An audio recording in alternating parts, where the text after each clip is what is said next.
मेरा बाबा सैयद ज़की उल Hasan Shah sorely क्रुआ Oslo Norway पर Pakistan union Norway के ज़ेर एहतमाम जश्न आज़ादी प्रोग्राम का एहतमाम ज़ेर सदारत चौधरी कमर इकबाल हुआ, जिसमें लॉरेंस शुकूकी मेयर रागन बैलद बरकायम, डिप्टी मेयर अरसन तीत modest, welfare attaché Khalid Mahmood, professor doctor Ajmal Hafeez मेहमान खुसूसी थे।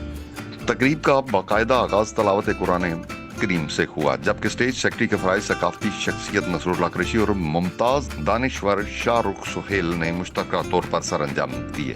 चेयरमैन कमर इकबाल ने बताया कि कोरोना वायरस की वजह से जश्न आज़ादी की तकरीब सादगी से मनाई जा रही है।